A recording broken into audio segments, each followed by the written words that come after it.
Alright, g'day Eagles fans, welcome back to True Eagle. It's been a long week. I've been a little under the weather, but I'm back and probably a good time to do this video.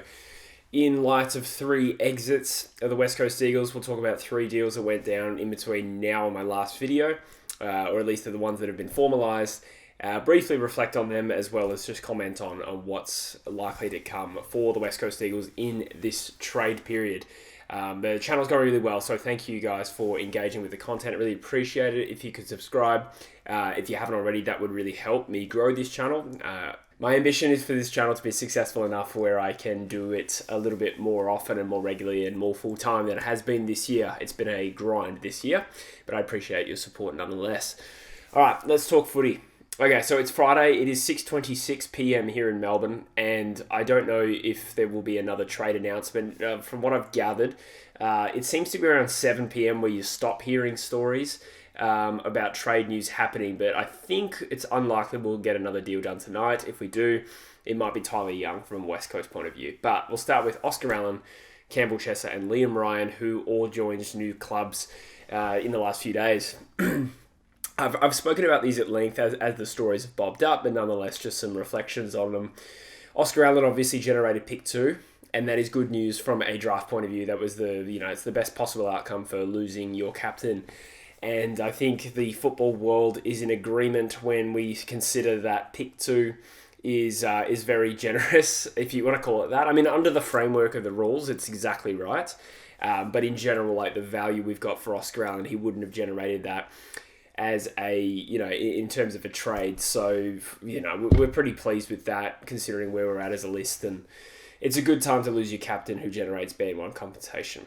If there's ever a good time, it's when you finish last and you get pick 1 and 2 in the draft. I've already said my bit on how I feel about Oscar Allen leaving West Coast. It's pretty bittersweet. I know that we get pick 2, and I know that we, on value, we come out looking pretty good from that particular move. As an Eagles fan, I feel it's a bit of bittersweet, I would describe it as. I commented some time ago, I saw on Instagram a reel, I think it's by Golden Wings WC on Instagram, showed this little montage with this like melancholy music of Oscar Allen when he was a young West Coast Eagle. And I don't know, we've been blessed as a footy club to not lose too many players we want to keep over the last 15 years or 18 years since Chris Judd. We've had a really good record of that. So it's still kind of new to me seeing players you want to keep leave. And Oscar Allen, it makes me a little bit nostalgic looking at him. In his first year, that was the year we won the flag. To see him play for another club is a shame. But, as I've said throughout, I don't really blame Oscar. It seems like a pretty complicated situation. I don't think West Coast was serious about keeping him because of the fact that it would generate pick 2. So now it's done, and I actually wish him the best. I hope he gets what he's after. Campbell Chessa went for pick 41. This is more or less what we expected. I think in the last video I came up with an idea of maybe we could, improve our draft position by being creative and offering, later picks to move up to like 22 or something like that. As it happens, it's just a straight up swap for pick 41. A pick we're unlikely to use, but I do think it could be central to the Tyler Young trade. Which I don't think is a bad outcome. Chessa was like the first round pick we had under this rebuild. It was the first round pick we had after the Tim Kelly trade, sort of went through. And 2019, 2020, we didn't have first round picks because of that. And Chessa kind of symbolised, one of the first of the next generation. And you'd have to say it has been wildly unsuccessful. I do think, and I stand by the fact that he showed a bit at the end of this year, enough to make me think, oh, okay, like behind Harley and Elijah Hewitt, there is a decent gap there in talent, but he is probably the next best.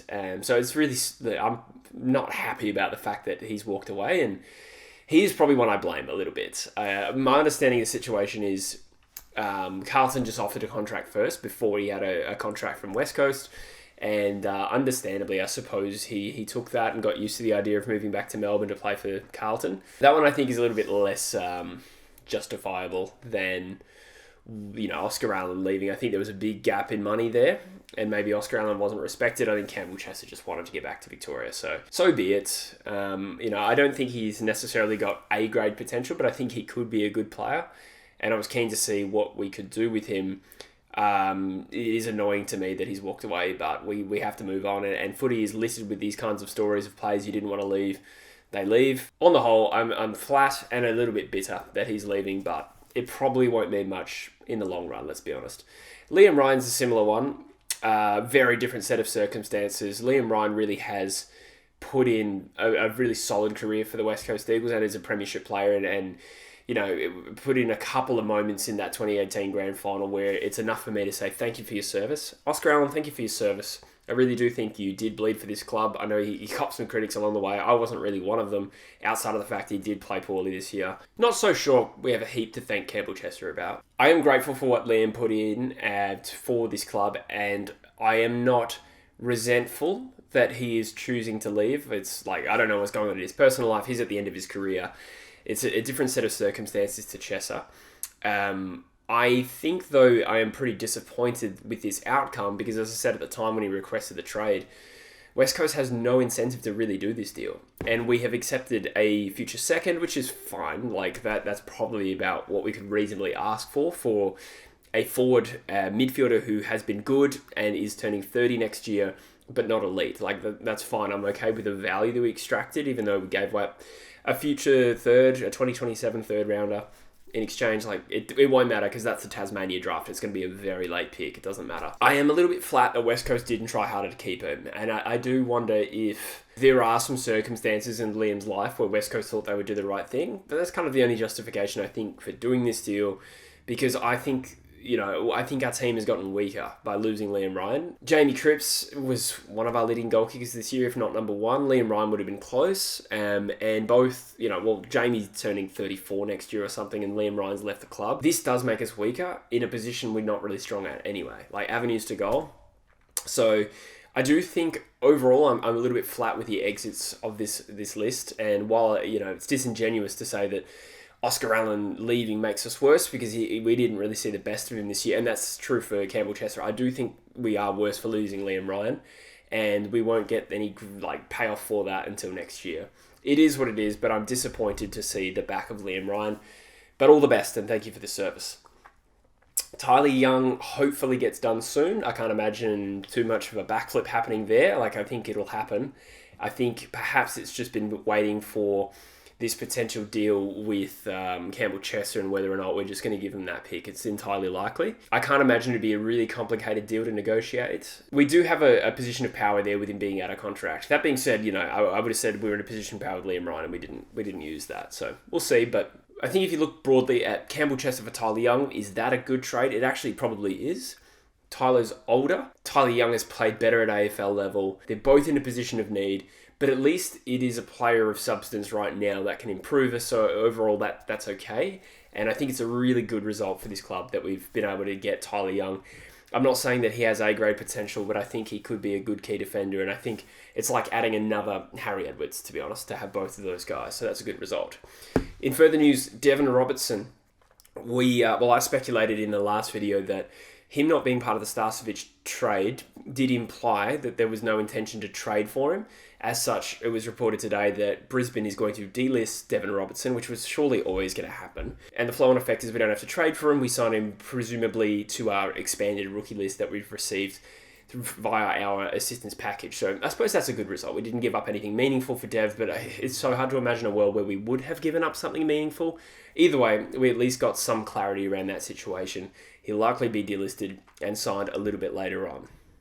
So overall summary of this off-season, I think Tyler Young is a really good get. I think Starcevic is a good get. Tyler Young is more of a position of need. Starcevic less so, but nonetheless a player in his prime in an age bracket that we lack that is coming from a successful system. So I give the Eagles a tick for those acquisitions. Devon Robertson's a bit of a free swing and again a position of need and probably does have some attributes we're not strong at, and that's clearance winning. I don't expect him to set the world on fire, but I support the move as a delisted free agent. I have no issue with that whatsoever. Losing Oscar Allen sucks. I live with it because I don't think we really need Oscar Allen as such, and pick 2 does outweigh that value. So I'll live with that even if, detaching my analytical brain and just thinking as an Eagles fan, I am sad to see him go.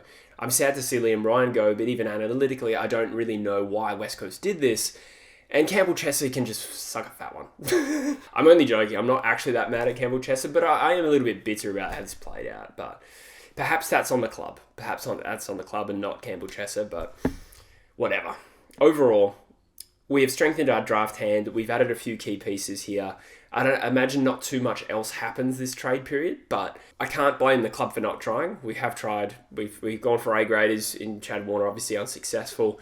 We've gone for really solid B graders in Starcevic. We landed a key back, which I've been, crying out for the last 18 months or whatever, however long I've been doing this channel, and we've added some midfield depth. So just quickly looking on the horizon, we've talked at length about potential pick swaps. I won't go through any more hypotheticals.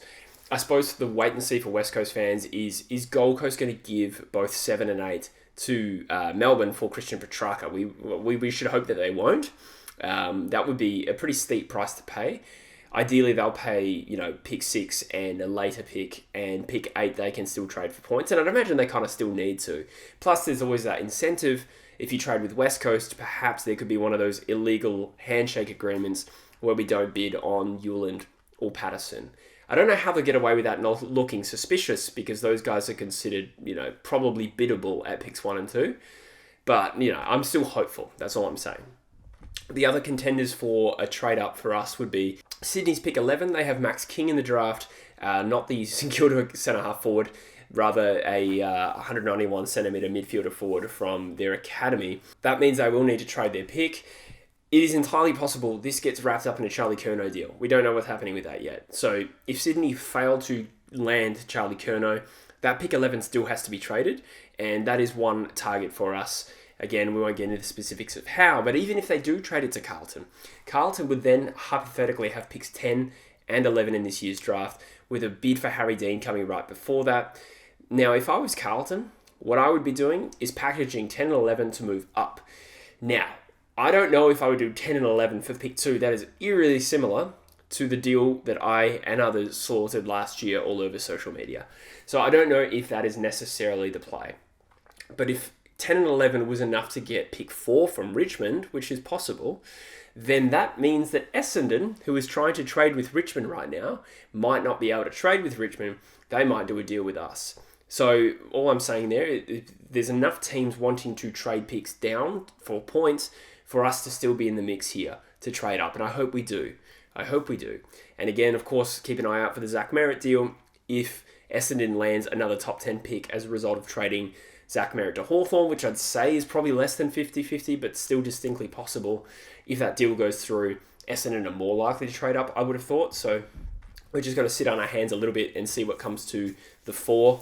And frustratingly, I think that there is still, when the trade period ends, there's still a period of time where clubs can trade picks. So we still might not even have an answer by Wednesday night, which I think is the deadline period.